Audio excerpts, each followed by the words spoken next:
Okay, we're approaching a new toll road which connects the north coast to Las Terrenas and Samaná. So now we have toll road from the capital through to the north coast, which cuts a 4.5-hour trip down to slightly over 2 hours.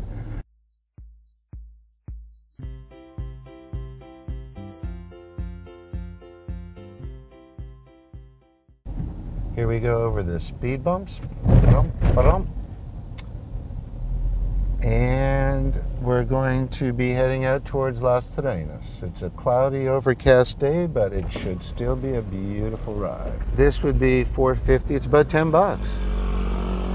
It was a Brazilian company that made it. A very expensive road to make, and it's absolutely a must-see. Not to do it on a every time basis, but for yourself and your guests, it's absolutely worth the trip one time. Absolutely, it's gorgeous. We're right by the international airport El Caete, which is the international airport of Samaná.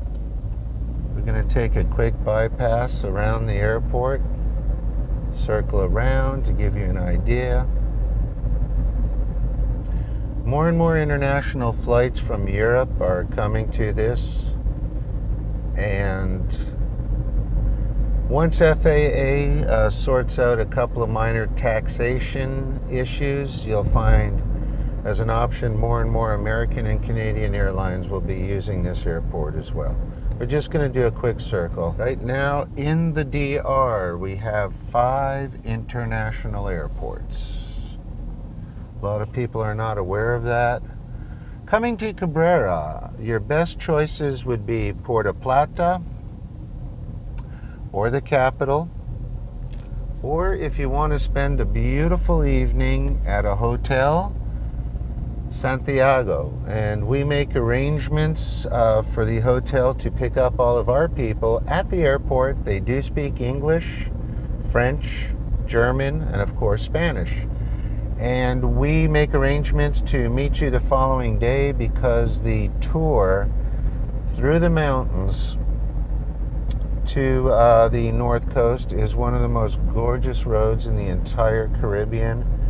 In our opinion, a must-see, and your guests, friends, everybody will more than thank you for doing it. The ride from Santiago to Cabrera is about 2 hours, 20 minutes, and it's absolutely breathtaking. Santiago is the second largest city of the DR. It's a typical, large, bustling city that has everything from medium priced, of course, lower price areas, completely one extreme to the other. The DR partnered up with a Brazilian company to build this road, and no question it's to standards of any country. You know, you'll see the wide lanes, very smooth.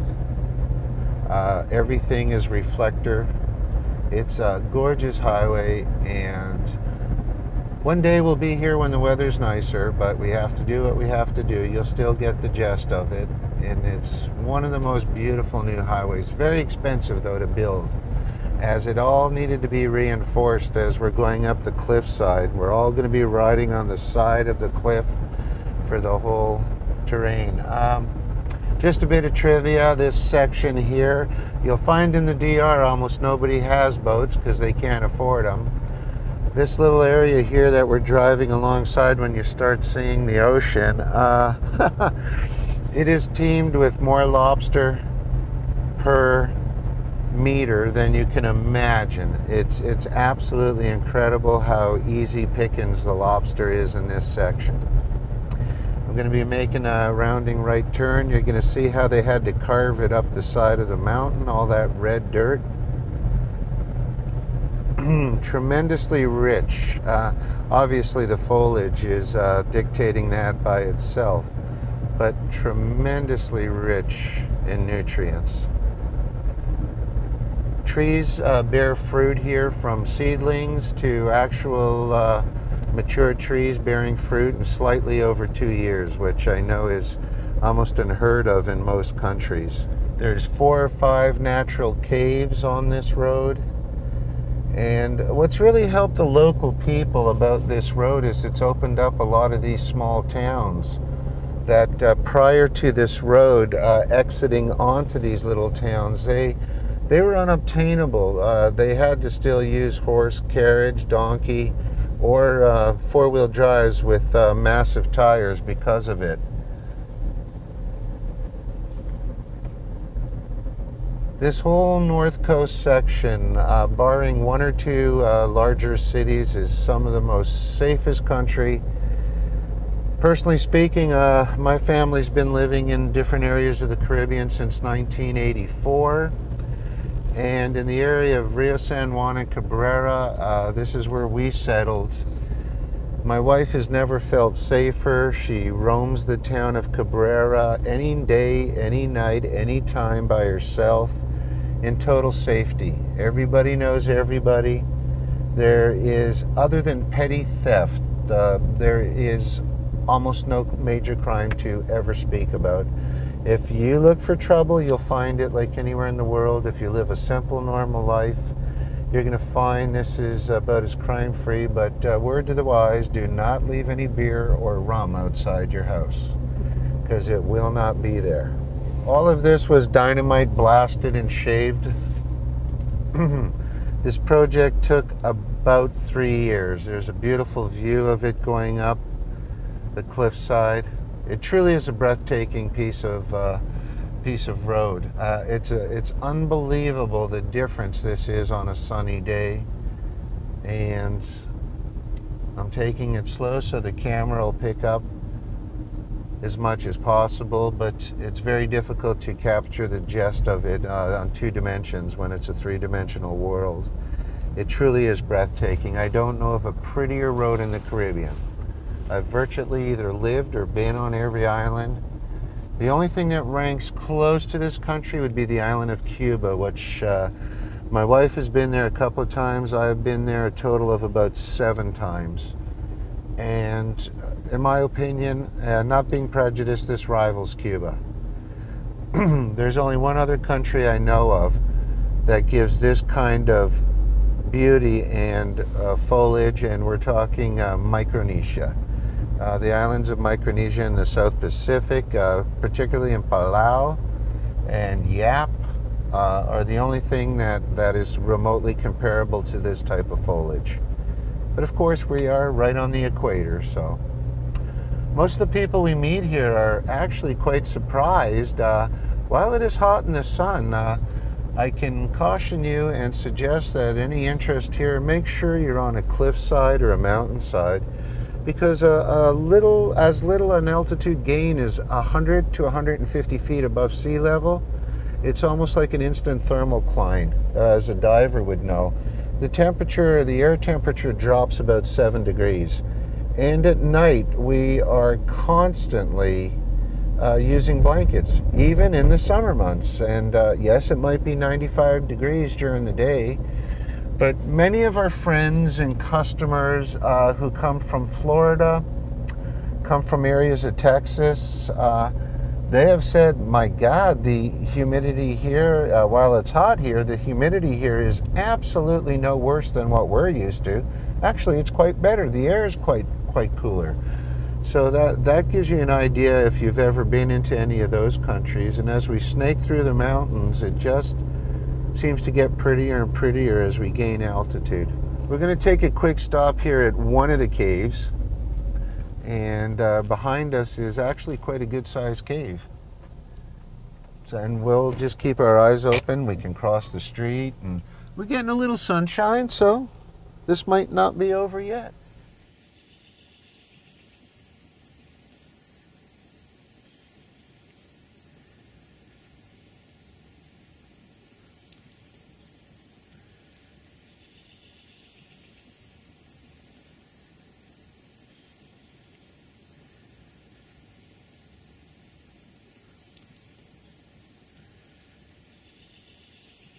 So we're still climbing up altitude here. We're probably about 8.5 miles out of Las Terrenas from here. See the difference in the soil. The minerals are incredible here. Absolutely incredible. Something not to be taken for granted in today's world. An unlimited supply of food, no chemicals in it, and a nation on top of aquifers, pure drinking water, endless supply. It's actually mind-boggling. Just absolutely amazes me at how many or how few people come to this country and they go to an all-inclusive and they just do not see anything at all about how gorgeous this country is. And I would say 80% of it is safer than you would be in your hometown right now. It just doesn't seem to get that publicity because as a tourist you just don't understand on the fear factor. That's how they make money, because they happen to get sizable kickbacks by recommending this cab or this tour company or, you know, so on and so forth. And unfortunately, the people just don't understand that, so a high percentage of them take the recommended, tours and the recommended taxis, because if they don't know any better, they just don't know. It's a shame, though. It really is. And I know in time that's going to change. The whole beauty of this country is the foliage, the freedom, and the people. If they're smiling and they're inviting you into their house and they don't know you for a coffee or just to say hello, take it at face value. They're not out to ask you for money. They're proud people. In the countryside, everybody's fed so well. In the areas from Rio San Juan through to Nagua, all through the mountainside, we do not export anything. It's all locally consumed. So I know on prior episodes we were discussing the prices of our food, but there's nobody here at all going hungry. That's more along the lines of the bad areas of the larger cities. The larger cities are where this issue, it's a dollar-driven economy. We are a food-based economy. So no matter how good or bad the economy is, the rain makes flowers, the flowers feed cattle, grass grows, cows make baby cows, hens make eggs, chickens. It's all a symbiotic relationship that just keeps going forward. And we did not boom in the real estate cycles of the Western Hemisphere, and we certainly did not bust. Being one who hasn't really watched TV in over 2 years, I don't notice a change here in the 3 years. In 3 years, I do not notice a change in the economy. I don't notice a change in the attitudes or anybody losing homes or not going hungry. And none of that exists. And the only way you're going to see it for yourself is by trying to discover your destination. And if this place isn't for you, chances are myself or my staff would recommend a place, a different island that just might be. But I think you'll be hard-pressed to find a more diverse, more peaceful, and a more happy place. Notice how everybody's smiling. Whether they're sitting in front of a little tiny shack or they're in front of a nice home or the big car or on a donkey.